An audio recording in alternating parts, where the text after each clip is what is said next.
नमस्कार मित्रों, कैसे हैं आप लोग। उम्मीद है बेहतर होंगे।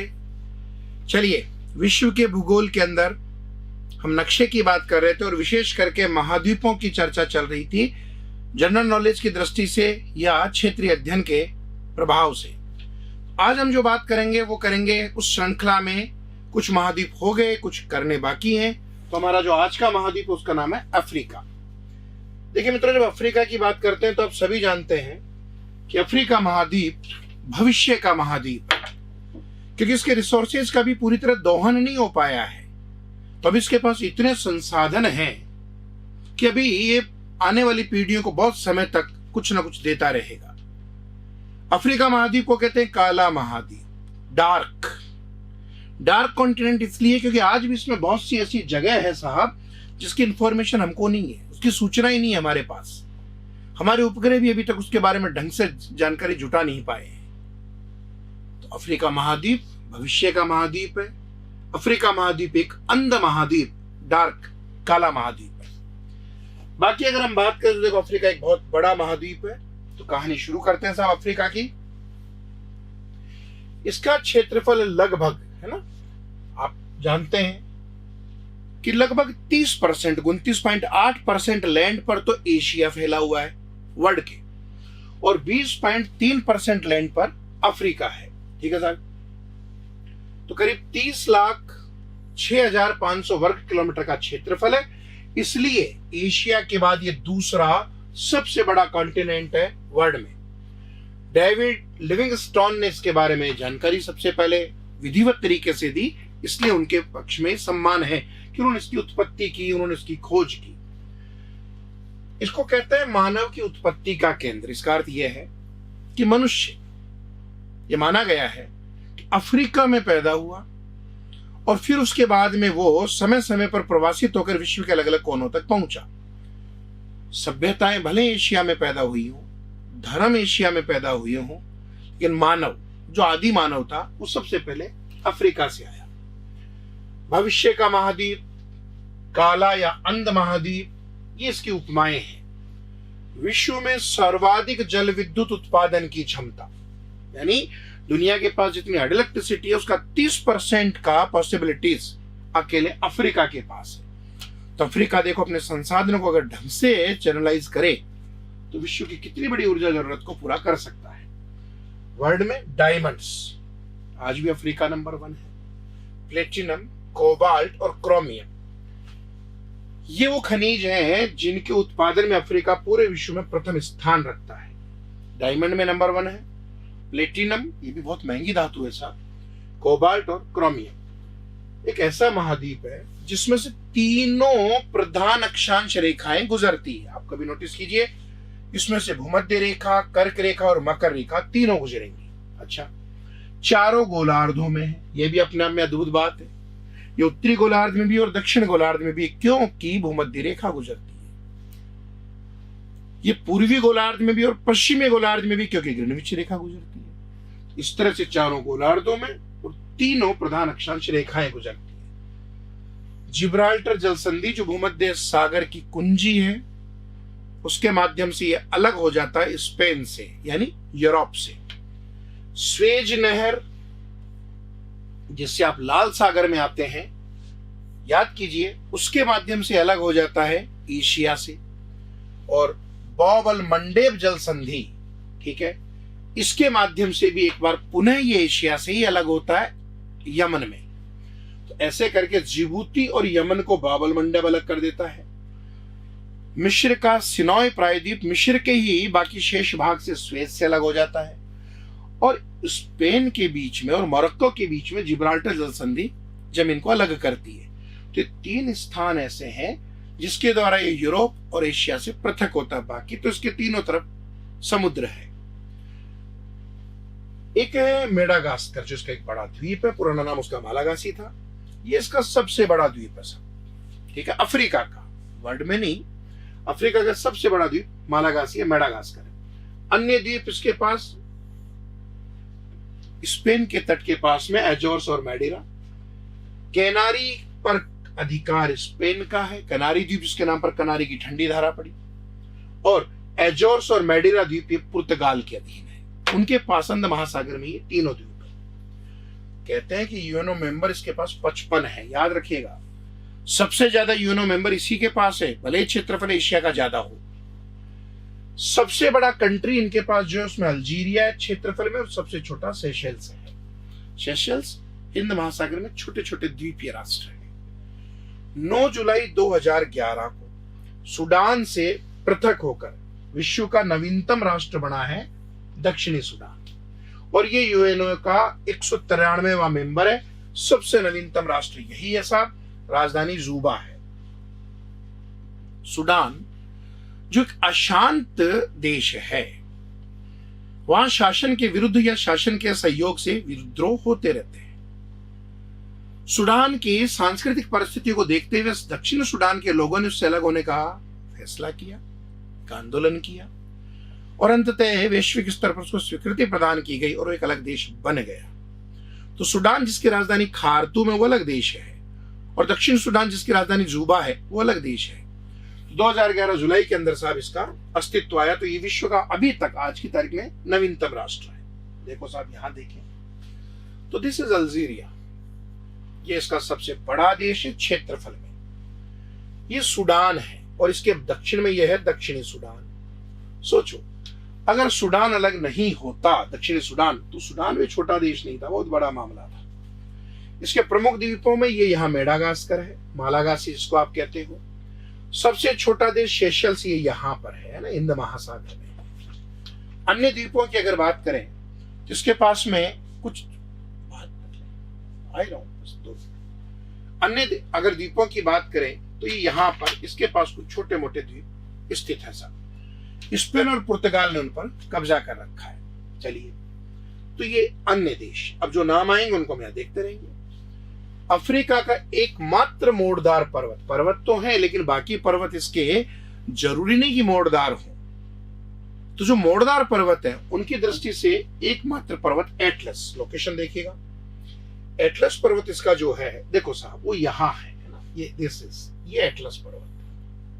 तो अफ्रीका का जो एटलस पर्वत है ये इसके भूमध्य सागर के उत्तरी पश्चिमी तट की तरफ है। तो ये साहब इसका एकमात्र मोड़दार पर्वत है जिसको आपने कहा है एटलस पर्वत, है ना, ये यहां पर। कंट्री अगर आप देखें तो ये लोकेशन मोरक्को और अल्जीरिया की है। अफ्रीका की पूर्वी उच्च भूमि जो उसके पूर्व में है, हाईलैंड है, पठारी भाग है। उसका उत्तरी भाग है इथोपिया, और दक्षिणी भाग है ड्रैकेंसबर्ग पर्वत। एक बार ये भी समझे। देखो साहब, ये इसकी पूर्वी उच्च भूमि है। अब ये पूर्वी उच्च भूमि यहां से, इस जगह से करीब चलना शुरू करती है, इस जगह से, और ये यहां से चलते चलते चलते ये यहां तक, ये लगभग ये इसका एक भाग है। अब इसमें कई तरह के पर्वत और पठार बीच बीच में आते रहेंगे। तो सबसे उत्तर में जो जगह इथोपिया की, और लास्ट में यहाँ ये जो पर्वत है इसका नाम है ड्रैकेंसबर्ग। ड्रैकेंसबर्ग की जो लोकेशन है देखो, वो तो साउथ अफ्रीका के आसपास है, और इथोपिया अपने आप में यहाँ एक कंट्री है ही है जो इथोपिया के पठार के ऊपर स्थित है। एक सिचुएशन ये है साहब।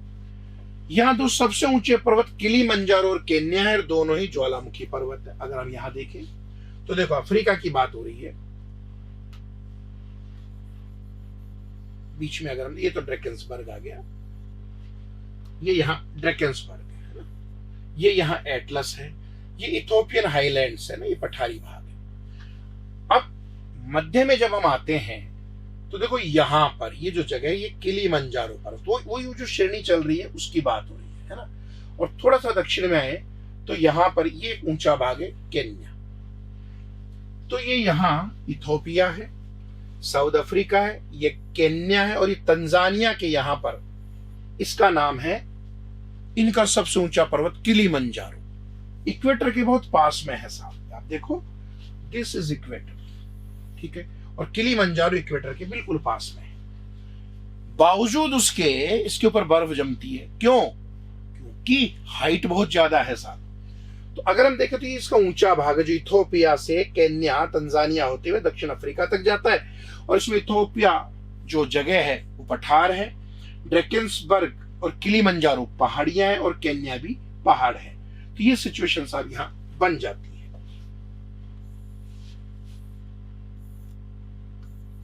ठीक है, तो ये यहाँ के कुछ पहाड़ हैं जो यहाँ दिखाई दे रहे हैं। केन्या हो गया, ये किलिमंजारो। चलिए साहब, अब इसके बाद में फिर आगे बढ़ते हैं।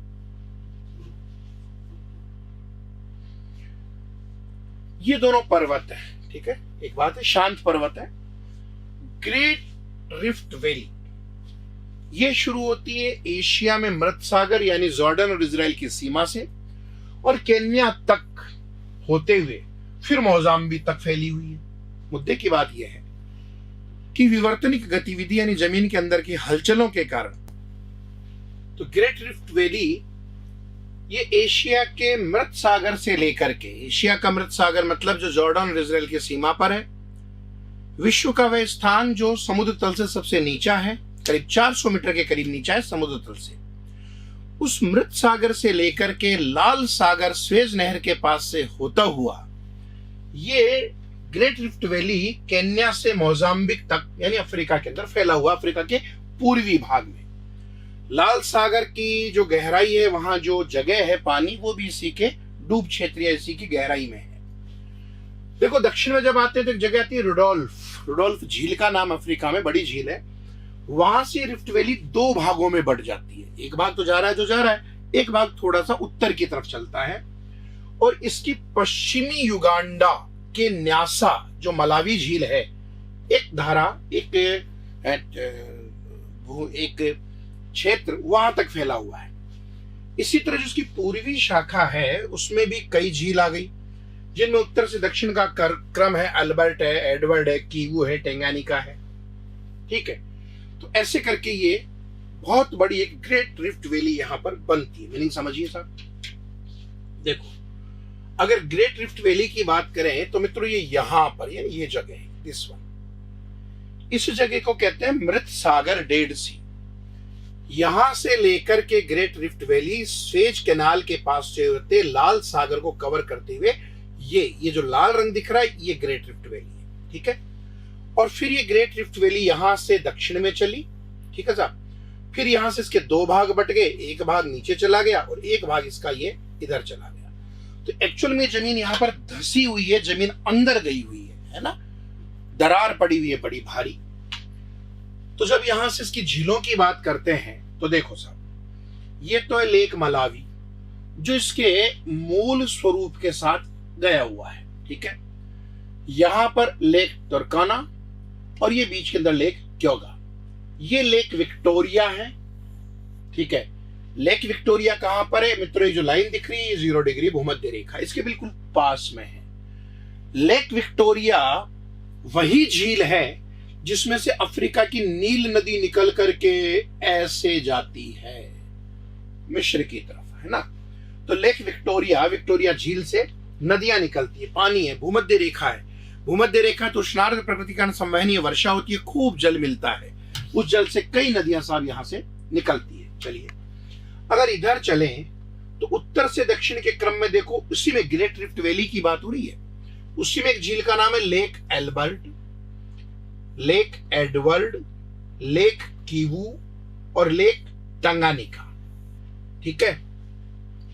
ये चारों झीलें इसकी इस शाखा में है जो इसकी मूल शाखा के पश्चिम में है, और लेक मलावी तक, न्यासी तक ये नीचे गई हुई है, तुर्काना से ये झील आई थी। इस नक्शे में भी अगर आप देखें तो लेक विक्टोरिया बीचों बीच में यहां है और इसके दोनों तरफ ये इस प्रकार से भुजाओं के रूप में निकला हुआ है। फिर एक बार, ग्रेट रिफ्ट घाटी एशिया के मृत सागर से केन्या होते हुए मोजाम्बिक तक, ये साहब ग्रेट रिफ्ट वैली यहां मृत सागर से लाल सागर केन्या होते हुए मोजाम्बिक तक गई हुई है। एक बात होगी। रुडोल्फ झील के पास ये दो भागों में बट जाती है साहब। रुडोल्फ के पास में जब ये आती है तो यहां से दो भाग इसके हो जाते हैं। चलिए साहब, फिर इसके बाद इसके पश्चिमी युगांडा के न्यासा झील तक फैली हुई है। देखो इसकी न्यासा झील तक एक शाखा गई हुई है, ठीक है, और दूसरी शाखा जो इसकी इधर गई हुई है ये पूर्वी शाखा नहीं कहेंगे हम इसको, क्योंकि दिशा के आधार पर जो देखो वो पश्चिमी है, हम कह सकते हैं दूसरी शाखा। उसको पश्चिम इसलिए कहा है क्योंकि वो तट के पश्चिम में स्थित था। उसकी जो दूसरी शाखा उसमें कई झीलें हैं जिनका उत्तर से दक्षिण में क्रम क्या है, एल्बर्ट, एडवर्ड, कीवू और टेंगानिका। गौर से देखिएगा, एल्बर्ट, एडवर्ड, कीवू और टेंगानिका। तो ये चारों लेक जो हैं ये इसी की मतलब रिफ्ट वैली की जो गहराई है उसमें समुद्र पानी के भरने से बनी हुई है। ठीक है साहब, तो ये तो था ग्रेट रिफ्ट वैली का मामला। दूसरा, इनके पास में विश्व का सबसे बड़ा मरुस्थल है उष्ण मरुस्थल। गर्म मरुस्थलों की बात करें तो विश्व का सबसे बड़ा मरुस्थल है सहारा मरुस्थल, जिसमें बद्दू जनजाति रहती है। ये बद्दू जनजाति वही जनजाति है जो सहारा से लेकर अरब तक जलवासी पशु चारण करते हैं, भेड़ बकरियां और ऊंट पालते हैं और स्थान परिवर्तन करते रहते हैं। तो साहब सहारा मरुस्थल विश्व का सबसे बड़ा मरुस्थल है, लेकिन मित्रों याद रखिएगा उष्ण में बात करेंगे, उपोष्ण भी लिख सकते हैं, लेकिन ठंडा मरुस्थल मत लिखिएगा या शीत मरुस्थल भी नहीं। सहारा डेजर्ट के बीच में एक झील है साहब, उसका नाम है चाड झील। देखो ये अफ्रीका झीलों के मामले में थोड़ा संपन्न है, जैसे एशिया पहाड़ों के मामले में है। तो इसके मध्य में एक चाड झील है। यहां कहां, सहारा के अंदर एक कंट्री है लीबिया, नाम तो सुना ही होगा, त्रिपोली राजधानी है साहब, ओपेक में आता है। उस लीबिया में एक जगह है अल अजीजिया। एक जमाना था साहब जब ये अल अजीजिया विश्व का सबसे गर्म स्थान माना जाता रहा है, लेकिन नवीन शोध से ये पता चला है कि California, Arizona desert, California, America, उत्तर अमेरिका, वहां एक जगह डेथ वैली, मृत घाटी, वो वर्तमान में दुनिया का सबसे गर्म स्थान है। ऐसे एक दक्षिण के अंदर ना, अब ये देखो, इसको एक बार देखते हैं, दिस इज सहारा डेजर्ट। अब आपको जो कलर दिख रहा है ना, ये पूरा एरिया सहारा डेजर्ट है, और यहां जो दिख रहा है ये इसका एटलस माउंटेन है। दोनों चीजें अलग अलग हो गई। ये सहारा डेजर्ट इतना बड़ा, इसमें से नील नदी भी निकल रही है, दक्षिण में से नाइजर भी चल रही है ये, ठीक है। एक बार फिर देख लीजिए, देखो ये यहां पर चाड झील जो मैंने इशारा किया वो, और ये ऊपर का सारा सहारा मरुस्थल। इस सहारा मरुस्थल के अंदर ये ग्रेट विक्टोरिया से ना, यहां से एक झील से नदी निकली थी और इजिप्ट, मिस्र होते हुए वो नदी भूमध्य सागर में जाएगी। चलो इधर देख लेते हैं। देखो ये लेक विक्टोरिया है और यहां से ये नील नदी निकल करके यूं करके खार्तूम होते हुए जाती है और काहिरा होते हुए भूमध्य सागर में गिर जाती है। तो जब ये नदी उत्तर में चलती है तो सहारा डेजर्ट के बीच में से चलती है, ठीक है। इसी तरह यहां पर ये जो दिख रहा है इसका नाम है चाड झील, लेक चाड। और जो चाड झील है साहब ये सहारा डेजर्ट के किनारे पर है। तो डेजर्ट के मध्य में एक झील है, यूं समझ लीजिए डेजर्ट के साथ एक झील है और उसका नाम चाड झील है। उत्तर में यहां पर जो जगह है इसका नाम है लीबिया है, ये लीबिया देश है, त्रिपोली राजधानी, ओपेक का मेंबर। इसी में वो जगह थी अल अजीजिया जहां विश्व का सबसे गर्म स्थान था, लेकिन वर्तमान में डेथ वैली है। तो इजिप्ट है, सूडान है, दक्षिण सूडान है, इथोपिया, चाड है, लीबिया, अल्जीरिया, मोरक्को के साथ ये पर्वत है। चलिए साहब आगे बढ़ते हैं। आगे के क्रम में कालाहारी डेजर्ट, कालाहारी इसके दक्षिण का मरुस्थल है। कालाहारी मरुस्थल के अंदर जैसे यहां सहारा में बद्दू जनजाति रहती है, कालाहारी में बुशमैन जनजाति रहती है साहब। बुशमैन जनजाति प्रकृति के प्रति बड़ी संवेदनशील जनजाति होती है। इनके यहाँ दलदल भी है, वर्षा भी, लेकिन कई बार भयंकर अकाल भी है। और उन अकाल के समय पर ये नैतिक संयम रखते हुए अपने आप को उस अकाल से लड़ने के काबिल बनाते हैं। ये इस तरह का व्यवहार दुनिया में सभ्य समाजों में भी नहीं पाया जाता। तो साहब ये संवेदनशील बुशमैन जनजाति सहारा कालाहारी डेजर्ट में, इसका विस्तार दक्षिणी अफ्रीका और बोत्सवाना इन देशों में है, ठीक है। कालाहारी में एक तो बस्टर्ड मिलती है और एक शतुरमुर्ग, ठीक है। तो गोडावण मान ले और शतुरमुर्ग मान ले, ये यहाँ के पक्षी हैं साहब। सूडान में जो भी देखा था उसमें गर्म प्रकृति की घास मिलती है, उसको सवाना कहते हैं। देखो घास ठंडे और गर्म दो प्रदेशों में होती है। मूल रूप से तो आप जानते हैं कि घास हमेशा वहां होगी कि जहां वर्षा कम होगी।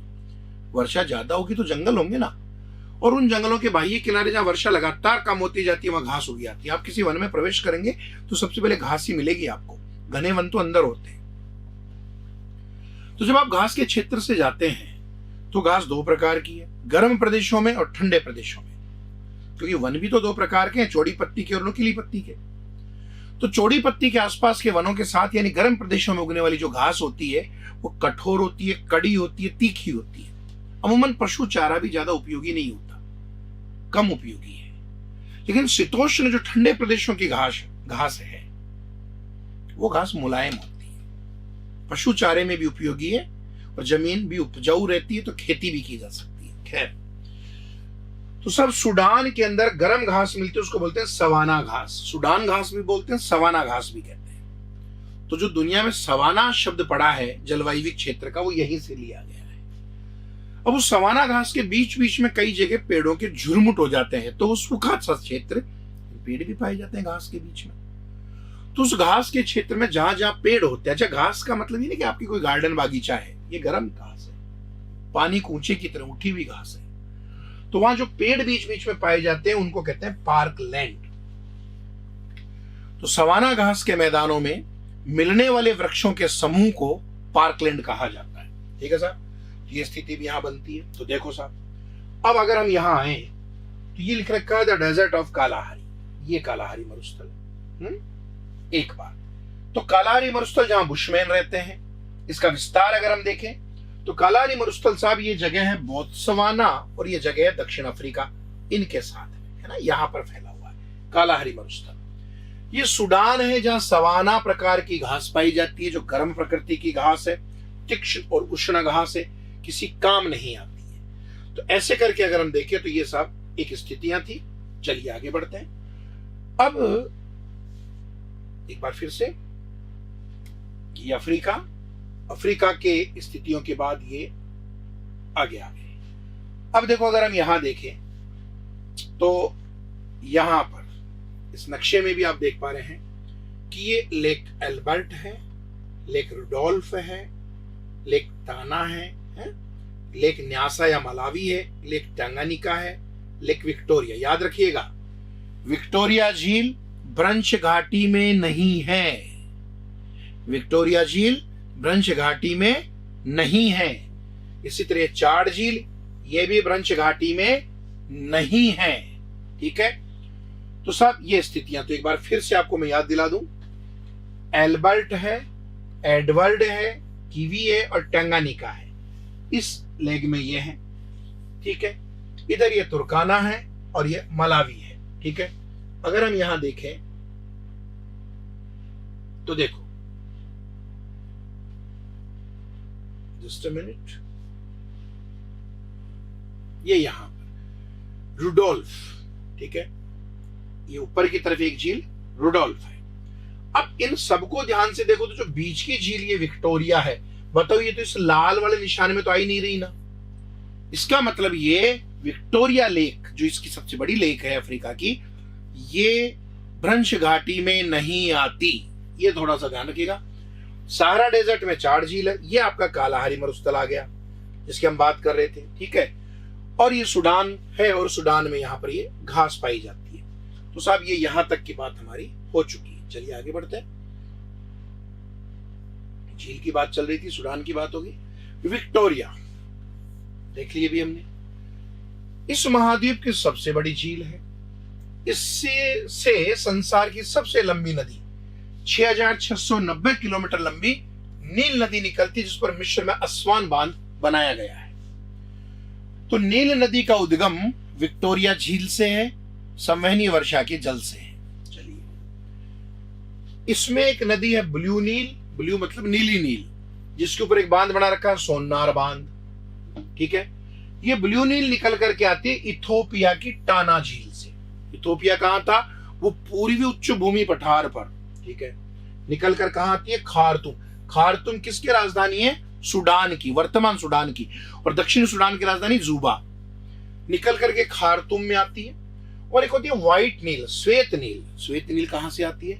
युगांडा से आती है, इसके ऊपर ओवन बांध बना हुआ है। तो खार्तूम में आकर के क्या होता है साहब, वो सफेद नील और नीली नील दोनों मिल जाती है। तो खार्तूम दोनों नील के संगम पर है। ठीक है, मिलने के बाद जब ये पूरी नील हो जाती है तब ये मिस्र यानी इजिप्ट में बहती है। मिस्र को कहा गया नील नदी का वरदान, the gift of Nile. Desert में ऐसा कुछ नहीं हो सकता था। लेकिन नील के बहाव का नतीजा ये कि यहां पर कपास की जोरदार खेती हुई साहब। वो गिज़े के पिरामिड भी इसी क्षेत्र में, नील की बसावट भी इसी क्षेत्र में, इसका सबसे बड़ा शहर काहिरा वो भी इसी के साथ में। तो ऐसे में साहब ये नील का वरदान है मिस्र, क्योंकि नील की वजह से वहां ये सब कुछ हो पाया है। फिर लास्ट में काहिरा में डेल्टा बनाती है और भूमध्य सागर में जाकर गिर जाती है। ये साहब इसका विषय है। चलिए एक बार देखते हैं। देखो यहां पर ये लेक विक्टोरिया, यहां से नील नदी निकल करके गई और ये यहां पहुंच गई और यहां पर काहिरा में डेल्टा बनाकर इस भूमध्य सागर में गिर गई। ये तो कहानी हो गई नील नदी की, ठीक है साहब। भूमि की आकृतियों की बात करें तो आप अगर इसको समझ पा रहे हैं तो देखो ये जगह, ये जगह, ये जगह और ये जगह, ये सब तो है रिफ्ट वैली में।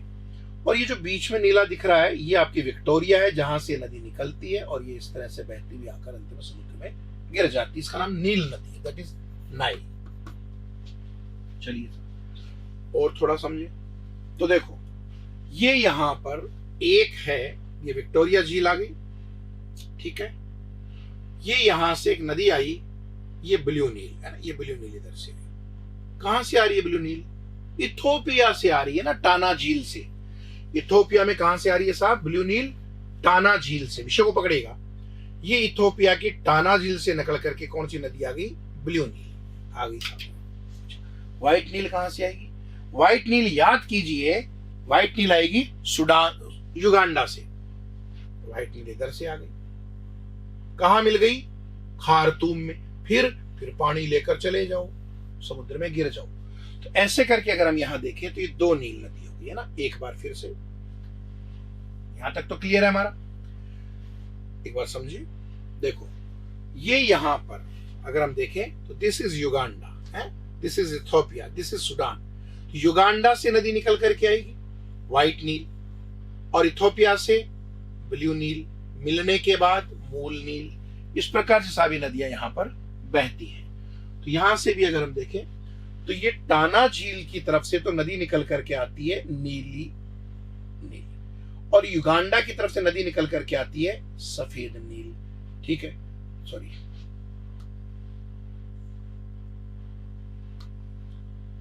ठीक है ये, और ये यहां पर आकर के मिलती है खार्तूम में। उसके बाद में नदी आगे नील बन करके चली जाती है। तो हमारे जिन कंट्रीज का नाम हमने किसी वजह से भी सुना, उसमें अब तक मोरक्को है, अल्जीरिया है या ट्यूनीशिया है, लीबिया है, इजिप्ट है। फिर ये सूडान है, दक्षिणी सूडान है, ये युगांडा है, केन्या है, तंजानिया है, इथोपिया है, अभी तक के नामों में चाड है। फिर ये दक्षिण अफ्रीका है, ये बोत्सवाना है साहब। ये यहाँ पर मालागासी या मेडागास्कर है, ये यहाँ पर सेशल्स है, ये मॉरिशस है, ठीक है। ये वे कंट्रीज है जिनकी बात हमने थोड़ी थोड़ी करके अभी तक की है। आगे चलते हैं। तो साहब श्वेत नील युगांडा से आई और नीली नील इथोपिया की टाना झील से आई। आप समझ ही गए होंगे, इथोपिया की टाना झील ये इधर है, ये यहां से आती है, ठीक है। ये युगांडा की तरफ से व्हाइट नील आती है, मिलने के बाद फिर ये नील बन करके खार्तूम से आगे बढ़ती है। चलिए एक नदी यहां की फेमस और उसका नाम है नाइजर नदी। नाइजर नाइजीरिया देश, उसका मूल बहाव। एक शब्द था ताड़ तेल। देखो ताड़ जो होता है ना, वो इंग्लिश में कहते हैं पॉम को, और ताड़ के वृक्ष को कहते हैं पॉम ट्री, ठीक है साहब। ताड़ तेल का मतलब होता है पॉम ऑयल। दक्षिणी पूर्वी एशिया में और अफ्रीका में मूल रूप से जो खाने का तेल है ना, ये खाने का तेल सरसों का या मूंगफली का या इस तरह का नहीं है, वहां ज्यादातर पॉम ऑयल है। नारियल की तरह के ऊंचे वृक्ष होते हैं और उनके ऊपर नारियल की तरह का फल लगता है, जिसको पीस करके तेल निकाल करके खाने के काम में लेते। और याद रखिए जो वनस्पति घी बनता है, डालडा घी, उसमें ज्यादातर वही तेल काम में लिया जाता है। भारत के भी दक्षिणी भाग में बहुत उपयोग है और तमिलनाडु राज्य इसके उत्पादन में इंडिया में नंबर 1 है। तो चूंकि नाइजीरिया देश के अंदर इस ताड़ के वृक्ष बहुत होते हैं, इसलिए इसको बोलते हैं ताड़ तेल का देश। और ये नदी के सारे वृक्ष हैं, इसलिए इस नदी को बोलते हैं ताड़ तेल की नदी। तो ये पॉम ट्री की बात हो रही है, ताड़ के पॉम के ऑयल की बात हो रही है। तो नाइजर नदी जो है वो गिरती है गिनी की खाड़ी में, ठीक है साहब। नाइजर नदी कहां जाती है? गिनी की खाड़ी में, गायना में। ताड़ तेल का देश और 250 जनजातियों का देश किसको कहा गया है? नाइजीरिया को। सोच कर देखो, एक कंट्री में 250 से ज्यादा ट्राइब्स रहती हैं साहब, तो 250 जनजातियों का देश और ताड़ तेल के देश की उपमा दी गई है नाइजीरिया को, जिसकी राजधानी अबूजा है, ठीक है। दूसरा, नाइजीरिया सबसे ज्यादा जनसंख्या वाला देश भी है साहब अफ्रीका का, ठीक है। अच्छा, नाइजीरिया में एक गर्म और धूल भरी आंधी चलती है, इसको हरमट्टान कहते हैं, जो उत्तर पूर्व की तरफ से आकर के यहां पर मिलती है, ठीक है साहब। अगर नाइजीरिया की बात करें तो यहाँ की एक प्रमुख झील का नाम है चाड। देखा था आपने सारा डेजर्ट के दक्षिणी कॉर्नर पर। मजे की बात, वो चाड झील पर कई देशों की सीमाएं बनती हैं और झीली सीमा का निर्धारण करती है। जैसे Chad is a country, Cameroon, Nigeria और नाइजर, इनकी सीमा चाड झील पर है, ठीक है। पानी, नाइजर नदी का पानी केंजी झील का निर्माण भी करता है साहब। तो इतनी सारी चीजें इस क्षेत्र में है। एक बार देखते हैं, नाइजर रिवर तो देखो ये यहां दिख रही है, बाकी चीजें भी हम साथ में लाने की कोशिश करते हैं एक बार। चलिए पिछले वाले नक्शे पर आते हैं। चलो देखो, ये यहां पर है ना, ये यहां पर अगर हम समझे तो ये है गाइना, गल्फ ऑफ गाइना, और इसमें आकर के नदी गिर रही है, इसका नाम है नाइजर नदी। क्या नाम है साहब इसका? नाइजर नदी। एक बात समझे, और ये नाइजर नदी जो है वो इधर इधर के भागों से, यहां से कहीं से निकल करके और फिर आई थी। ये बड़ी नदी है, ठीक है। नदी का नाम क्या है? नाइजर नदी। You can see eight here again, ये नाइजर नदी आई ऐसे करके यहां, और यहां जाकर के इसका नाम है गिनी की खाड़ी। ये गल्फ ऑफ गाइनी है, ये गिनी की खाड़ी है। चलिए सर, पहला मुद्दा देखो, गिनी की खाड़ी की जो लोकेशन है ना, ये वाली, ये लोकेशन इक्वेटर के पास है, भूमध्य रेखा है। तो यहाँ भीषण गर्मी पड़ती है, समुद्र का किनारा, इसलिए उमस छाई रहती है, लोग अलसाए अलसाए से महसूस करते हैं, अपने आप को ढंग से एक्टिव नहीं रख पाते हैं। ये समझिए कि नींदों में रहते हैं, आलस में रहते हैं, काम नहीं कर पाते। होता क्या है कि इधर उत्तर पूर्व से, this is north, this is east, इस उत्तर पूर्व से यहीं का गर्म हवा चलती है, सहारा से। गर्म हवा डेजर्ट की तो धूल भरी आंधी, यूं भी कह लो। जैसे जब कभी साल में जब भी वो हवा चलती है, वो आती है और यहाँ की जो उमस है, जो नमी है, उसको हटा देती है। उमस के हटते आसमान खुल जाता है, प्लेजेंट वेदर हो जाता है, लोगों का काम करने में मन लगता है। तो इन आने वाली गर्म पवनों को, जिनका नाम है हरमट्टान, ये गर्म पवन है साहब, ठीक है, वार्म विंड्स है। इन गर्म पवनों को ये लोग कहते हैं कि साहब ये तो डॉक्टर पवन है। क्या कहते हैं जी? डॉक्टर। इसलिए कहते हैं कि इनका जो इलाज हुआ, ये जो अपने आप को बीमार सा महसूस कर रहे थे, वो इलाज किसने किया है? हरमट्टान ने। तो हरमट्टान को ये लोग डॉक्टर पवने कहते हैं, जो इस गिनी की खाड़ी की तरफ चलती है। तो ये शब्द। दूसरा, एक नदी आई साहब, जो ये यहां से बह करके यहां आई और यहां करके गिर गई। तो इस नदी का नाम क्या है साहब? नाइजर नदी। नाइजर नदी नाइजीरिया में बही। नाइजीरिया को कहा 250 जनजातियों का देश, ताड़ तेल का देश। और इस नदी के किनारे ताड़ के वृक्ष उगे, इसलिए इस नदी का नाम पड़ गया ताड़ तेल की नदी। ये यहाँ पर चाड झील है, जिसके किनारे पर कई देश हैं। आइए, ठीक है, ये चाड झील, ठीक है, और ये नाइजर, ये रही नाइजर नदी। ये यहां से यूं आई और फिर आकर के ये गल्फ ऑफ गाइना में गिर गई। और पीछे देखते स्पष्ट समझ में आएगा। देखो सर, यहां पर देखिए तो दिस इज नाइजीरिया। नाइजीरिया के बारे में क्या बात थी कि ये अफ्रीका का सर्वाधिक जनसंख्या वाला देश है। चलिए साहब, अब ये जो नदी आई वो गाइना, ये यहां से यूं और ये इस तरह से होके यहां से आ गई साहब, ठीक है, यूं मान लेते हैं। तो नाइजर नदी ये यहां से निकली और ये यहां यूं बही और ये यूं आकर के ये यहां समुद्र में गिर गई। ये तो हो गई एक बात। तो ये नदी तो आ गई इधर और इसी क्षेत्र के अंदर ये पूरा मामला। अब आते हैं चाड झील पर। जो ये झील है चाड झील, चाड झील की कहानी यह है कि चाड झील यहां पर कई देशों की सीमा बनाती है साहब, है ना। ये चाड झील की लोकेशन लगभग ये इस जगह पर है। तो चाड झील के किनारे पर एक कंट्री का नाम है नाइजर, चाड कैमरून और नाइजीरिया। इन सब की जो सीमा बना रही है उस नदी, उस झील का नाम क्या है साहब? चाड झील। झील का नाम क्या है साहब? चाड झील। तो देखो ये इस प्रकार से यहां पर एक झील है। एक बार फिर से आते हैं, क्लियर है यहां तक? ये यहां से आपने देखा था, ये यहां पर कंट्री नाइजीरिया है, ये यहां पर नाइजीरिया में बह करके नदी यहां गिरती है और बाकी ये नाइजर से यूं आ रही थी। और चाड झील के किनारे यहां पर क्या क्या था? नाइजीरिया था, कैमरून था, ठीक है साहब? यहां पर आपने देखा कैमरून था, नाइजीरिया था, और ये यहां पर ये तो है नाइजर, यह है चाड, यह है कैमरून और ये नाइजीरिया। ये चारों देश जिस झील के किनारे हैं उसका नाम है चाड झील। तो इस नक्शे की बात कर रहे थे साहब अब तक।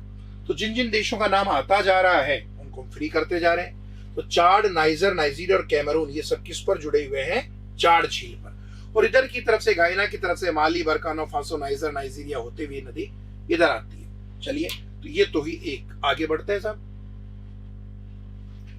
दक्षिणी अटलांटिक में यानी दक्षिणी अंध महासागर में एक द्वीप है सेंट हेलेना।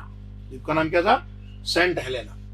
कहते हैं कि 1815 से 1881 तक नेपोलियन बोनापार्ट को यहाँ पर कैद रखा गया था। ऐतिहासिक विषय था साहब, ठीक है? इतने समय तक यहाँ पर वो कैद रहे। चलो, अब ये जगह है सेंट हेलेना। तो दक्षिण अटलांटिक के सेंट हेलेना द्वीप के ऊपर इसका ऐतिहासिक महत्व है, ठीक है? तो ऐसे करके ये असेंशियन है, मतलब इसको ग्रहण किया गया। ये यहाँ पर यूके के पास ये रहा है। तो ये एक लोकेशन इसकी यहाँ है। ये मेडागास्कर हमारे पास यहाँ पर था ही था। ऊपर हमने देखा था सेशल्स था, नीचे कहीं मॉरिशस था।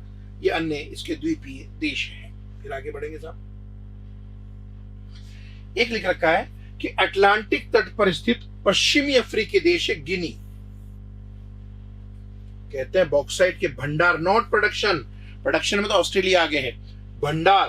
दुनिया में सबसे ज्यादा बॉक्साइट जिसे एल्युमिनियम बनता है वो गिनी के पास में। राजधानी यहाँ की कोनार्की है और जनजाति यहाँ फुलानी रहती है, ठीक है साहब? तो ये गिनी की बात हो रही है। इस नक्शे में नहीं है गिनी, पिछले नक्शे में दिख जाएगा आपको, यहां पर सी है, ठीक है? तो अब साहब अगर हम यहां देखें तो ये यहाँ है, दिस इज लाइक। तो इस जगह पर ये छोटे छोटे देश है, सीरा लियोन है, लिबिया। अच्छा, ये सब के सब देश कमजोर देश है, गरीब देश है, पिछड़े देश है। लेकिन यहाँ पर इस तट के ऊपर ये यहाँ पर गिनी है और गिनी की क्रोनेकी और फुलानी यहाँ जनजाति पाई जाती है। गायना, बिसाऊ, गैम्बिया, सेनेगल है, ये छोटे छोटे, घाना, लाइबेरिया, ये सारे कंट्रीज यहाँ हैं जो छोटी, बर्किना फासो ऊपर है। छोटे छोटे देश हैं, बिखरे हुए, टूटे हुए से। चलिए साहब, इतनी बात हमारी यहां तक हो चुकी है। आगे बढ़ते हैं। सहारा मरुभूमि का एक देश है इजिप्ट या मिस्र, ठीक है?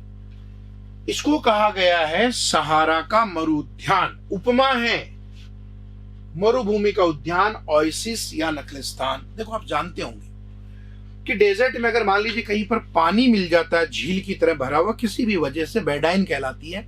वो जो झीलें होती है, उन झीलों के किनारे कुछ पेड़ पौधे उग जाएंगे, हरियाली आ जाएगी।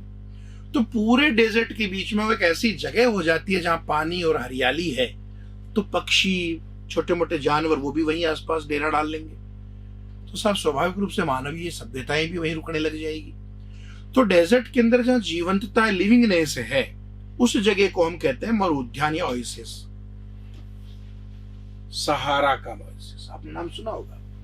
ये जो शारजाह है, नाम तो सुना है ना? यूएई में, दुबई है, ठीक है? यूएई में अबू धाबी है। ये एक तरीके के ओएसिस है साहब, ठीक है? ये क्या कहलाते हैं? ओएसिस कहलाते हैं। तो यहां पर सहारा का ओएसिस इन्होंने मिस्र को था उपमा दी। आपको ध्यान, ये सिनोई प्रायद्वीप इसका कट करके स्वेज नहर की वजह से एशिया महाद्वीप में आ गया। तो मिस्र 2 महाद्वीपों में फैला हुआ है। सिनोई और मिस्र की मुख्य भूमि के बीच में स्वेज नहर और स्वेज की खाड़ी आ गई साहब। सिनोई प्रायद्वीप का सुदूर उत्तरी पूर्वी भाग, गाजा पट्टी, किसने कब्जा कर लिया? इजराइल ने। इजराइल पर अरब के राष्ट्रों ने हमला किया। प्रत्युत्तर में इजराइल ने उनकी जमीनें दबा ली। तो साहब गाजा पट्टी का एरिया जो सिनोई के भी उत्तर में था, भूमध्य सागर के किनारे पर वो इजराइल ने दबा के रख लिया। होने को तो उसने लेबनान को नहीं छोड़ा, मिस्र तो है ही क्या, उसने जॉर्डन को नहीं छोड़ा, उसका भी सीरिया को नहीं छोड़ा। 4 देश है मिडल ईस्ट के किनारे पर, चारों की जमीनें दबा रखी है, और फलस्तीन का तो नाम ही खत्म कर लिया। तो उस इजराइल ने साहब मिस्र की भी जमीन दबा रखी है, गाजा पट्टी। हम बात करें फिलहाल तो स्वेज नहर की। चलिए, 1869 में स्वेज नहर को निर्मित किया गया। नहर है, एक जगह से दूसरी जगह पानी पहुंचाना है, तो जिन 2 पानी को ये जोड़ती है उसमें लाल सागर और भूमध्य सागर है। आइए यहां देख लेते हैं। देखो, ये इजराइल शब्द है, और ये कोने का भाग जो ये गाजा पट्टी का है, जो उसने मिस्र का दबा लिया, ये मिस्र है। और ये जो उभरा हुआ ये दिख रहा है ना, ऐसे दांत की तरह की चीज, ठीक है, इसी का नाम सिनॉय है, और इसके बीच में यहां हमने स्वेज कनाल बना ली।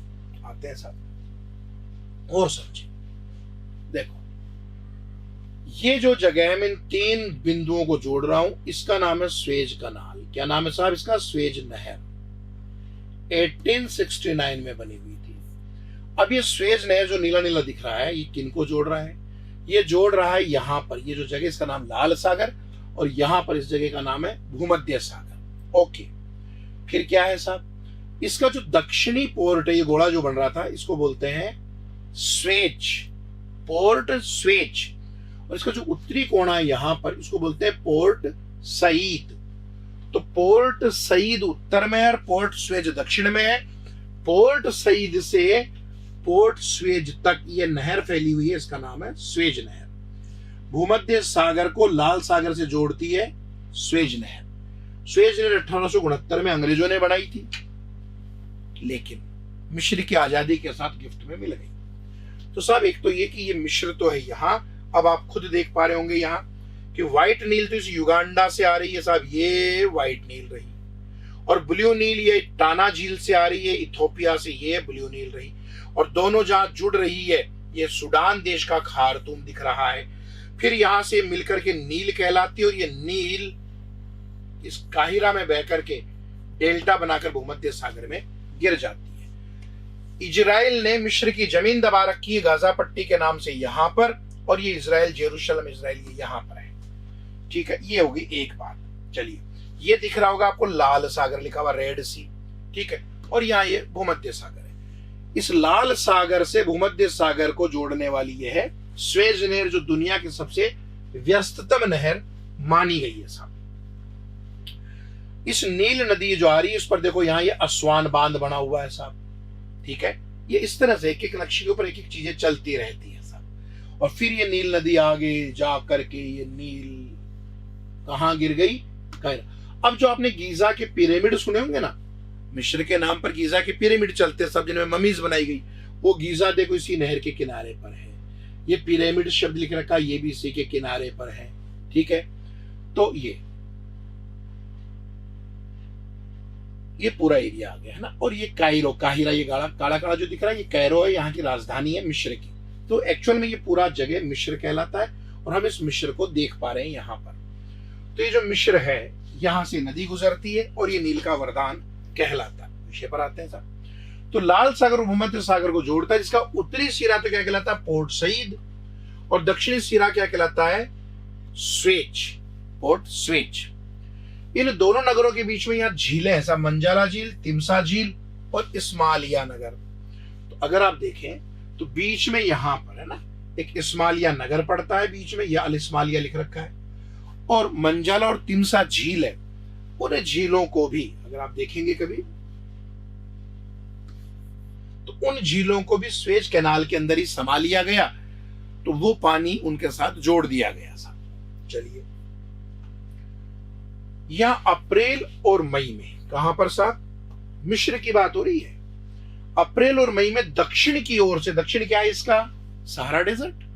दक्षिण की ओर से धूल भरी सूखी हवाएं चलती हैं, जिन्हें क्या कहते हैं? खमसिन। जैसे हमारे राजस्थान इंडिया के राजस्थान के अंदर लू चलती है, ऐसे ही साहब इनकी जो लू है उसको ये खमसिन कहते हैं। लीबिया में चल रही थी तो गिबली कह देते हैं, ठीक है। ऐसे तो ये नाम है, जगह बदलने पर स्थानीय पवन है।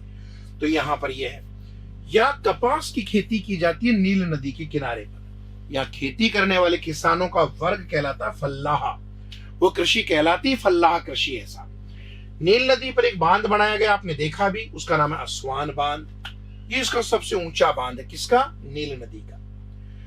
जैसे यहां खमसिन कहा मिस्र में, ठीक है, उसी तरह से लीबिया में जो गर्म स्थानीय पवन चलती है वो गिबली कहलाती है। आपने देखा था मेडागास्कर, वो हिंद महासागर में ग्रेट रेड आइलैंड उसका उपनाम है। उसको मुख्य भूमि, यानी मेडागास्कर तो द्वीप है और बगल में एक मोजाम्बिक अलग से राष्ट्र है। मोजाम्बिक और मेडागास्कर को अलग करने वाला जो वाटर चैनल उसका नाम है मोजाम्बिक चैनल। मेडागास्कर के पूर्व में एक द्वीप है साहब जिसका नाम है मेस्करनीज द्वीप, और उसी का एक देश का नाम है मॉरिशस। एक बार इसको देख लेते हैं साहब।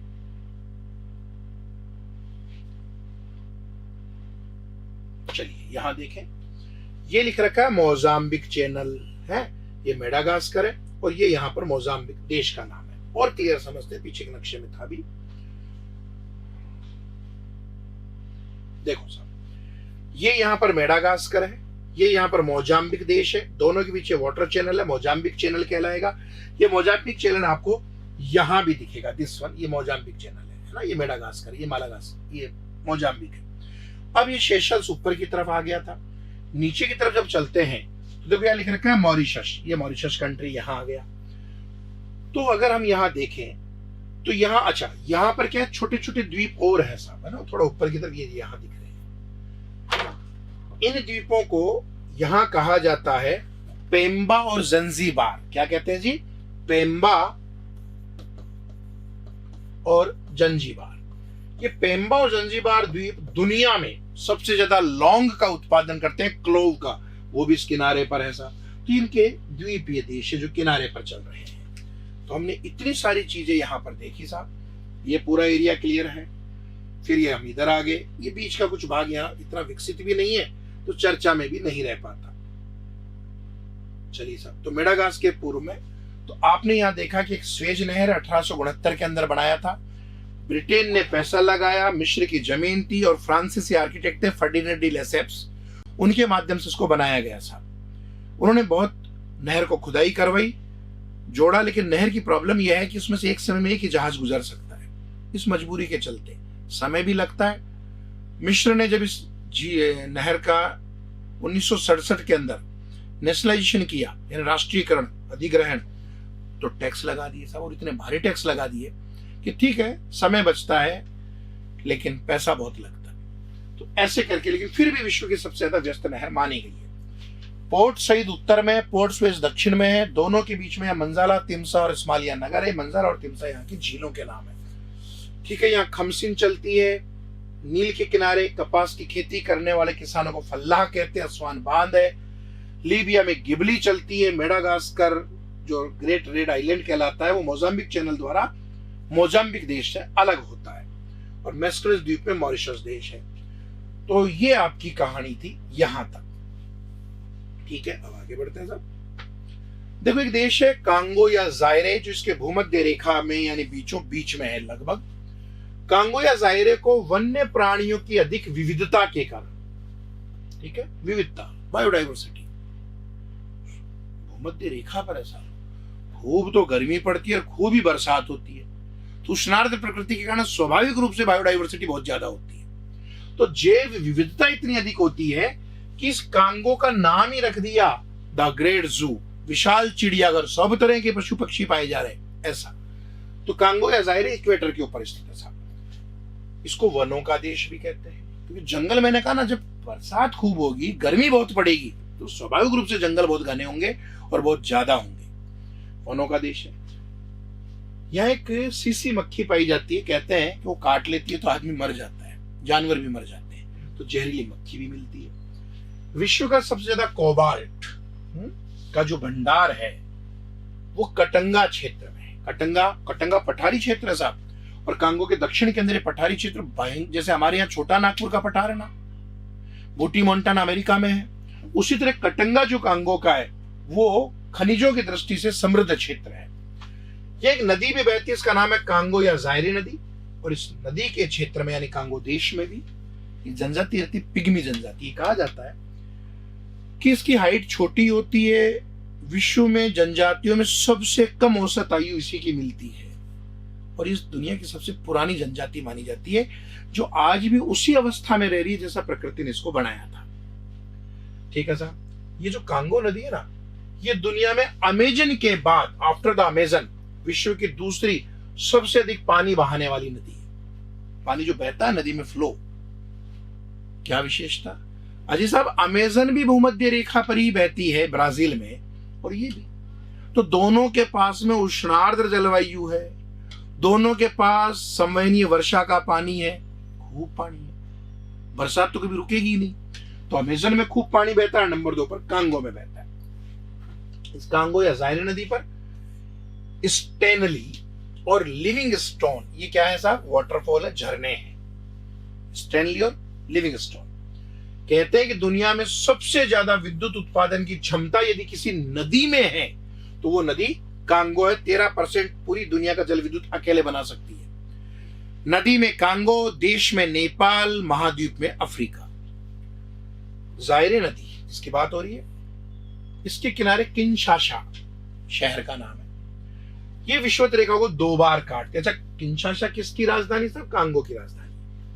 जायरे नदी विषुवत रेखा को 2 बार काटती है, जैसे कहते हैं ना कि लिम्पोपो नदी मकर रेखा को और माही नदी कर्क रेखा को आते और जाते। तो साहब ये विषुवत रेखा को 2 बार काटने वाली नदी कौन सी है, जायरे नदी। कांगो जायरे और अंगोला जायरे की सीमा भी बनाती है, यानी कांगो देश से जायरे देश की सीमा और अंगोला देश से जायरे देश की सीमा ये नदी बनाती है, और अंत में जाकर साहब अटलांटिक महासागर में गिर जाती है। ठीक है साहब, ये है आपकी एक नदी। आइए विषय की बात करते हैं। देखो साहब, अब तक की जो स्थिति थी उसमें अगर हम देखें तो यहां पर ये विक्टोरिया लेक, ये केन्या देश, ये इथोपिया देश, ये सूडान देश, ये दक्षिणी सूडान देश, ये इजिप्ट मिस्र देश, ये लीबिया देश, ये चाड देश, ये नाइजर देश या नाइजीरिया देश, ये कैमरून देश, ओके, ये अल्जीरिया सबसे बड़ा, मोरक्को, एटलस पर्वत। ठीक है साहब। फिर यहाँ पर छोटे छोटे से देश, और फिर ये यहाँ पर आए तो एक गायना का देश था, गिनी का नाम था ना, सेंट हेलेना का द्वीप था साहब, साउथ अफ्रीका यहाँ था, बोत्सवाना यहाँ था, तंजानिया जहाँ पर्वत है वो यहाँ था, मोजाम्बिक यहाँ था, और मेडागास्कर यहाँ था।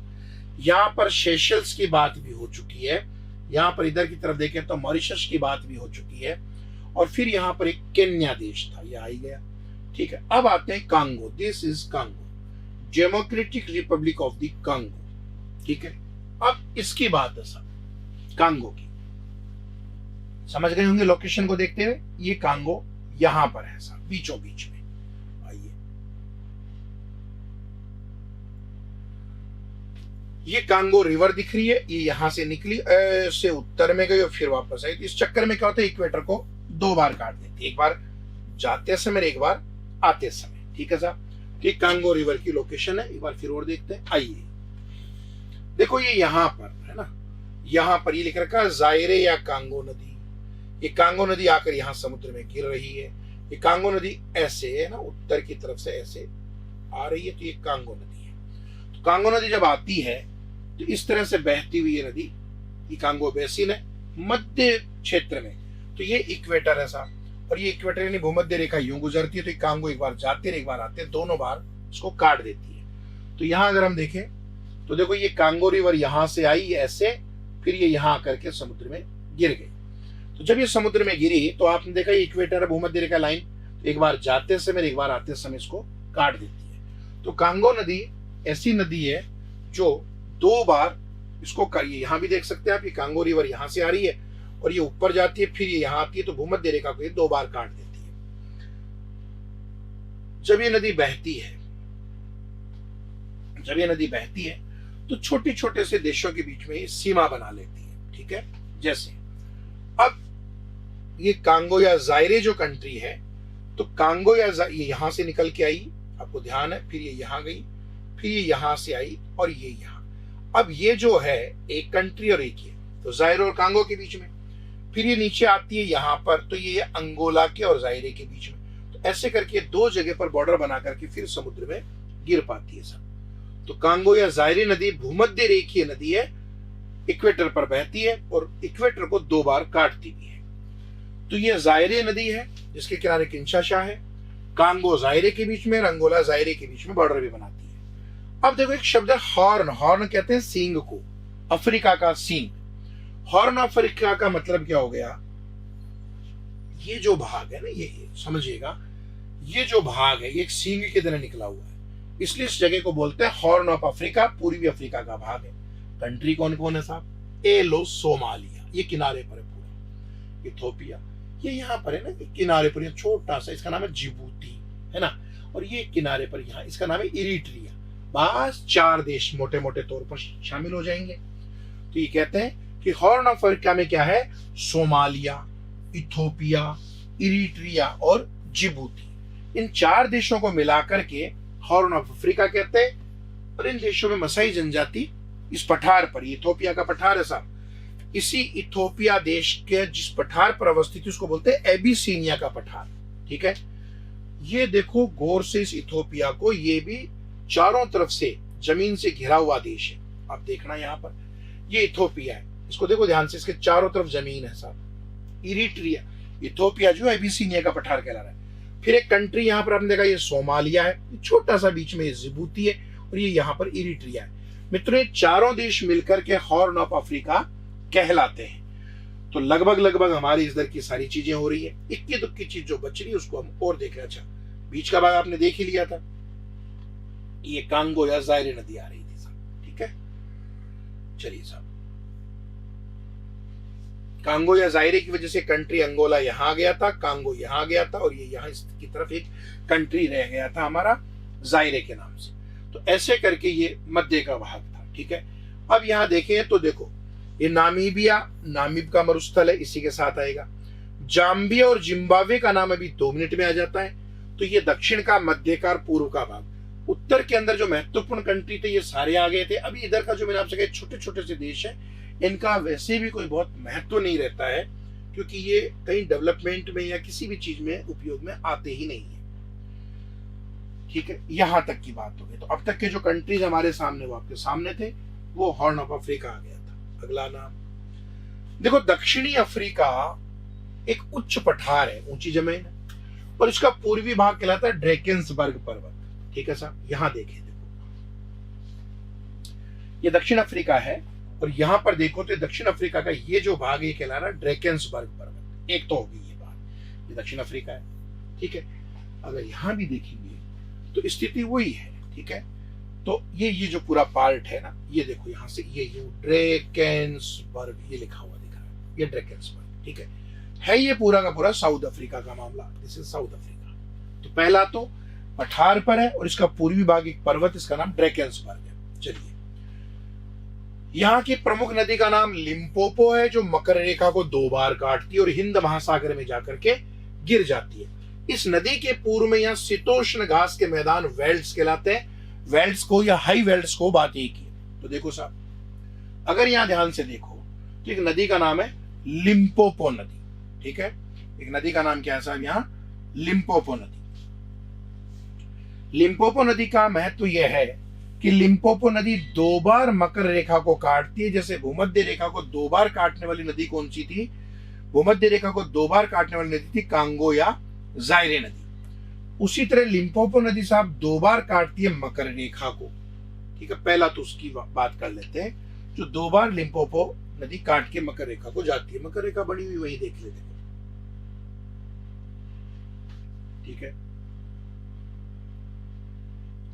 ये हाँ दिख रही है यहाँ क्या, ये जो दिख रहा है ना आपको, ये लाइन, व्हाइट सी लाइन डाल रहा हूं,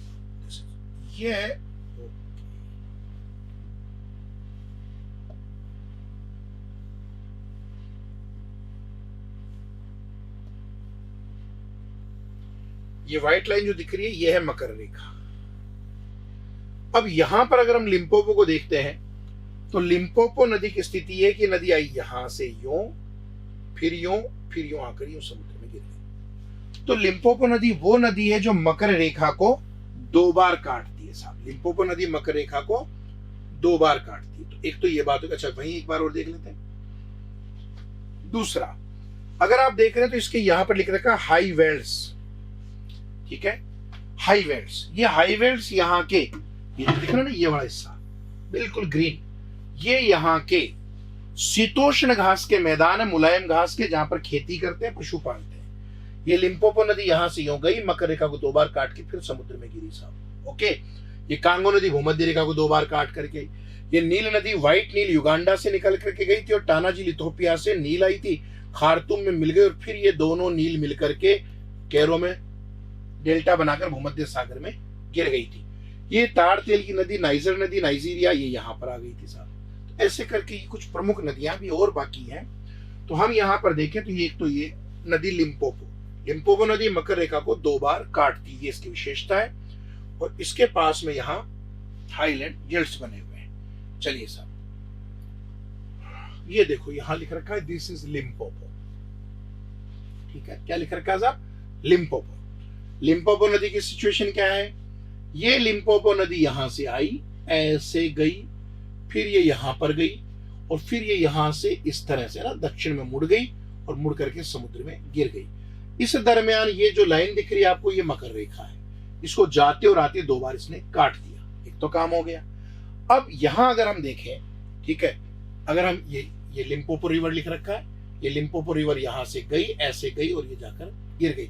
तो इसने क्या किया, लिम्पोपो ने यहां से सॉरी गिरते हुए भूमध्य रेखा को दो बार काट दिया। अब यहां ये कालाहारी मरुस्थल आ गया, ये नामीबिया का मरुस्थल आ गया। जो जो चीजें हम बात कर चुके देखो वो सारी चीजें हैं। स्वाजीलैंड, ये इनकी बात अब होगी।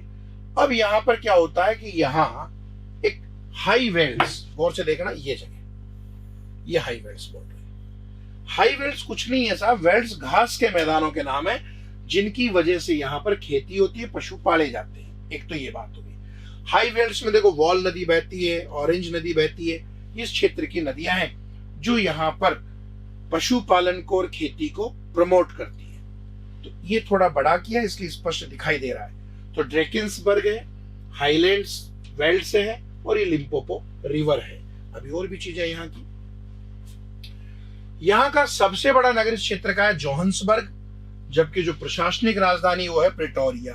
देखो साहब, अगर हम कंट्री स्टेट्स की बात करें तो यहाँ Johannesburg it is the biggest city, लेकिन जो स्टेट कैपिटल है वो क्या है, प्रिटोरिया। ये यहाँ पर तीर जो दिख रहा है, तो ये यहाँ के प्रमुख शहर हैं साहब। फिर और आगे बढ़े, ऑरेंज नदी दक्षिण अफ्रीका और नामीबिया की सीमा बनाते हुए अंध महासागर में गिरती है।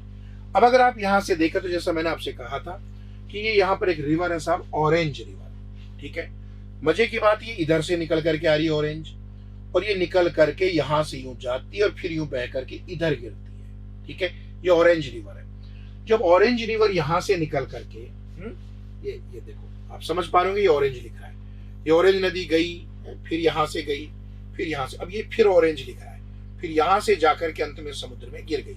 तो यहाँ कंट्री का नाम है नामीबिया और यहाँ कंट्री का नाम है दक्षिण अफ्रीका। दोनों की सीमा पर बहने वाली नदी कौन सी है, ऑरेंज नदी है साहब। तो ये ऑरेंज नदी यहां से निकलती है। एक तो ये विषय हो गया। चलिए फिर आगे बढ़ते हैं। इसके अलावा इस देश के पूर्वी तट पर अगुलास और मोजाम्बिक की गर्म धाराएं बहती है, ये तो आप जानते होंगे। इधर की तरफ जो बहती है उत्तर से आती है साहब, वो गर्म धाराएं आती है। तो उनकी वजह से क्या होता है, पूरा क्षेत्र गर्म रहता है। यानी यूं समझो, ये यहाँ पर अंदर से आती है वो मेडागास्कर की धारा, और बाहर से आके जब मिल जाती है तो मोजाम्बिक मेडागास्कर और मिलने पर अगुलास की गर्म धारा। इसकी वजह से साल भर यहाँ वर्षा होती है, जंगल वंगल पाए जाते हैं साहब।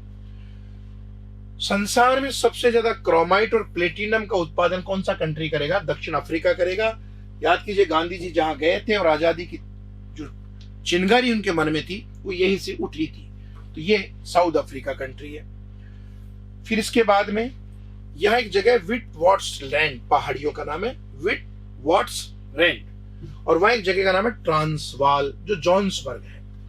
ट्रांसवाल यहाँ सोने के उत्पादन के लिए जाना जाता है, ठीक है साहब। सोने के उत्पादन के लिए ये ट्रांसवाल जो जगह है ये जाना जाता है। देखिएगा, ये नाम देखिए, व्हाट्स रैंड माउंटेन्स, ठीक है। और यहां पर इस जगह पर, ठीक है, ये मकर रेखा के दक्षिण में ये जगह, मान लो ये जगह, ये पहाड़ियां, और यहाँ का प्रमुख शहर कौन सा दिख रहा है आपको? जोहान्सबर्ग दिख रहा है। इस क्षेत्र की प्रमुख जगह जोहान्सबर्ग है साहब। तो जोहान्सबर्ग थोड़ा सा उत्तर में है। ये यहाँ पहाड़ियों का नाम है विट वॉट्स रैंड पहाड़ियां। और इन पहाड़ियों में है ना, कौन सी पहाड़ियां? विट वॉट्स रैंड की पहाड़ियों में ट्रांसवाल है, जहां जगह का नाम जोहान्सबर्ग है। जोहान्सबर्ग को सोने की नगरी कहते हैं। यहाँ सोना उत्पादन होता है जोरदार। जेब्रा और जिराफ, इस प्रकार के जानवर भी साहब यहाँ पाए जाते हैं, क्योंकि यहाँ पर एक नेशनल पार्क सी स्थिति बनी हुई है, ठीक है। ये देखो यहाँ लिख रखा है Kruger national park, Kruger national park. तो क्रुगर नेशनल पार्क यहाँ की एक फेमस जगह है, ठीक है। तो एक जगह ये है। तो ये यहाँ जोहान्सबर्ग, ये यहाँ पीटर्सबर्ग वगैरह ऊपर की तरफ है। फिर आगे बढ़ते हैं साहब। यहां दक्षिण अफ्रीका में एक स्टेट का नाम है ऑरेंज फ्री स्टेट, ठीक है। वहां एक जगह प्रिटोरिया, आपने देखा ना प्रिटोरिया राजधानी का नाम था, ये रहा। तो प्रिटोरिया, वहां से वे विक्टोरिया झील तक एक किम्बरले के नाम से पहाड़ी चलती है, जिसमें किम्बरलाइट निक्षेप मिलते हैं। उन्हीं से आप साहब हीरे प्राप्त करते हैं, ठीक है। आइए अब क्या होगा कि किम्बरलाइट की पहाड़ियां हैं, और उनकी वजह से यहां पर पूरे एरिया में, ठीक है, प्रिटोरिया, ये प्रिटोरिया का एरिया क्या? विलियम प्रिटोरियस गेम रिजर्व्स, ये प्रिटोरिया का एरिया है जो दक्षिण से चलता है, ठीक है। और ये पहाड़ियां उत्तर की तरफ तक बढ़ती रहती है, बीच बीच में रुक रुक करके रेंज है। तो इस क्षेत्र के अंदर साहब यहाँ स्थिति बनती है। तो अगर आप थोड़ा सा समझें तो देखो, ये यहां पर ये जगह आ गई किम्बरले, दिस इज किम्बरले। इस किम्बरले के क्षेत्र में यहां पर बहुत ज्यादा हीरे मिलते हैं, और प्रिटोरिया के क्षेत्र में यहां बहुत ज्यादा सोना मिलता है। तो इस तरह से ये सोने की, तो ये विट्सवर्थ की कहानियां हैं, ठीक है। और ये प्रिटोरिया का जो क्षेत्र है, ये यहाँ पर हीरे का क्षेत्र है। तो ये दो बड़े खनिज यहाँ पर प्राप्त होते हैं। फिर आगे चलते हैं साहब। लिसोथो एक कंट्री है जो दक्षिण अफ्रीका की गोद में ड्रैकेंसबर्ग पर्वत में स्थित है। ये तो आपने देखा था, दिस इज लिसोथो। देखो आप, पूरा दक्षिण अफ्रीका से घिरा हुआ है, दक्षिण अफ्रीका के बीच में है, ठीक है। और ये पहाड़ियां ड्रैकेंसबर्ग के साथ में चलती है। तो ड्रैकेंसबर्ग पर्वत में एक स्थलबद्ध स्वतंत्र देश है, जिसे शांत घाटियों का देश कहा जाता है। इसी तरह यहीं पर एक कंट्री और है, मलावी, ठीक है साहब। यहाँ के कंट्री मलावी, ये उत्तर में है थोड़ा सा। मलावी जो जगह है उसको कहा जाता है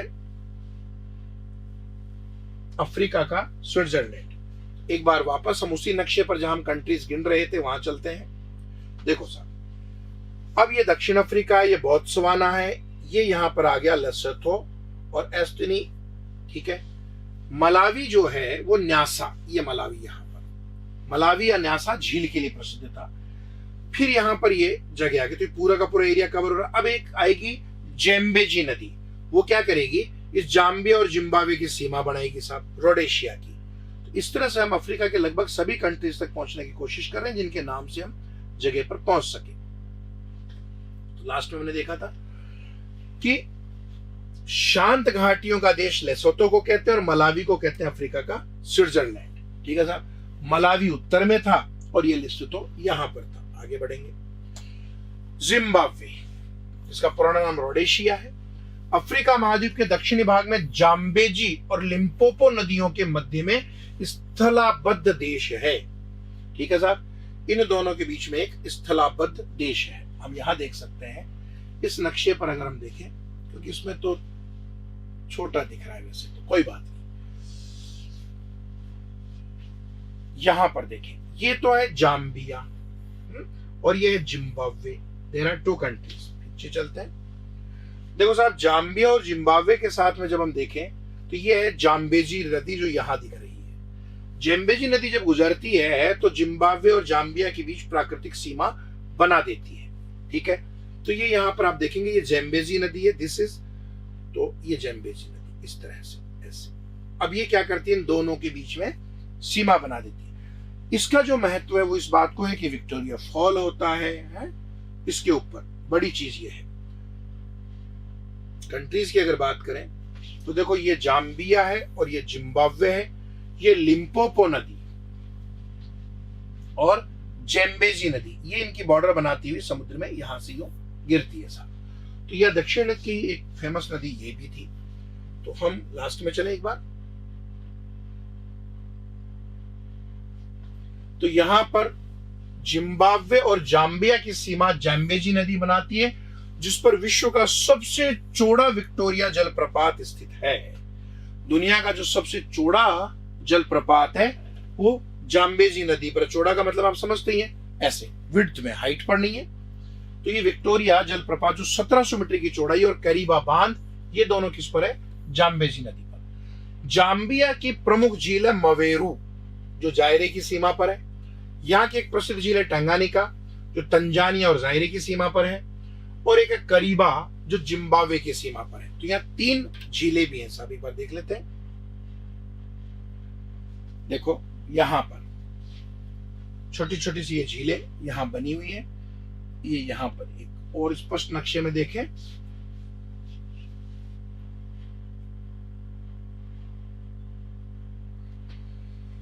तो ये मलावी का मामला था। फिर दक्षिण के अंदर हम आएंगे तो देखो ये यहां पर लिख रखा है, दिस इज विक्टोरिया फॉल, है ना। दिस इज करीबा लेक, ये यहां पर है। तो ये और ये मूल रूप से जाम्बेजी नदी यहां से बह रही है, ये दोनों की सीमा बना के जाएगी।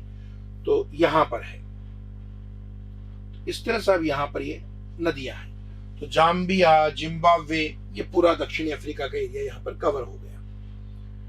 तो जाम्बेजी नदी फेमस है क्योंकि ये जिम्बाब्वे और जाम्बिया के बीच सीमा बनाती है। करीबा बांध है, विक्टोरिया जलप्रपात है, मवेरू झील है, टंगानिका और करीबा झील है। 1964 में टंगानिका और जंजीबार के विलय होने के बाद तंजानिया अस्तित्व में आया। इसके पूर्व में हिंद महासागर में पेम्बा और जंजीबार द्वीप मैंने आपको बताया था, जहां दुनिया की सबसे ज्यादा लौंग और इलायची का उत्पादन होता है साहब। इसके उत्तरी भाग में अफ्रीका की सर्वोच्च चोटी कौन सी है? किलिमंजारो, 5895 मीटर है। ठीक है, तो यहां पर ये किलिमंजारो करीब इस जगह पर बन जाती है। ये लेक विक्टोरिया आ गया। ये वही आपकी जो ग्रेट रिफ्ट वैली थी उसी का एक स्वरूप है जो यहाँ दिखा रखा है। आगे तक जाता है काफी दूर तक, लेकिन नीचे की तरफ वैली नहीं है, केवल पहाड़ियां क्षेत्र है। ये यहाँ आ गया। पूर्वी अफ्रीकन रिफ्ट है, अफ्रीकन प्लेट थी बेसिकली। ये पूरी की पूरी अफ्रीकन प्लेट है, नूबियन प्लेट जिसको आप कहते हो। ये एंटार्क्टिक प्लेट, ऊपर की तरफ ये इंडो ऑस्ट्रेलियन प्लेट है। तो ये प्लेटों के खिसकने से ये स्थितियां बनी। जब प्लेटें खिसकी तो देखो यहाँ पर ये दरार पड़ गई, और इस दरार से ये पहला तेल अवीवियन इजराइल में यहाँ पर ये फूटन शुरू हुई, और इसी का नाम हमने नाम रख दिया डेड सी। फिर इसके बाद में ये नीचे की तरफ आया तो इथोपिया के अंदर भी ये जगह टूटने लगी, आदिस अबाबा, और हमने इसका नाम रख दिया यहाँ पर ग्रेट रिफ्ट वैली। फिर साहब ये मोजाम्बिक तक हमको दक्षिण में दिखाई दी। फिर ये टूटन यहाँ से चली आगे और ये बिल्कुल टूट कर के जगह से अलग ही हो गई। इस तरह से अगर हम देखें तो ये जमीन एक दूसरे से दूर जाने का प्रयास कर रही है, और इस प्रयास में ये यहाँ पर हमने इस जगह से इस जगह के बीच में ग्रेट रिफ्ट वैली देखी। लेकिन जो काम हो चुका वो यहाँ हो चुका कि दोनों द्वीप, ये द्वीप इससे अलग हो चुका। जो काम चल रहा है वो यहाँ है, और लाल सागर लगातार चौड़ा हो रहा है, और यहाँ से ये ग्रेट रिफ्ट वैली आती है। तो साहब किलिमंजारो तंजानिया में, तंजानिया के उत्तर में एक झील है विक्टोरिया झील, जहां से नील नदी निकली थी। युगांडा, कीनिया और तंजानिया की सीमा पर है। पश्चिम में वहां एक टंगानाका झील है जो तंजानिया, कांगो और जाम्बिया की सीमा पर है, और दक्षिण में वहां एक मलावी झील है जो मलावी, मोजाम्बिक और तंजानिया की सीमा पर है। अगर आप यहां ध्यान से देखें इन झीलों को, तो देखो कंट्रीज को अगर हम देखते हैं,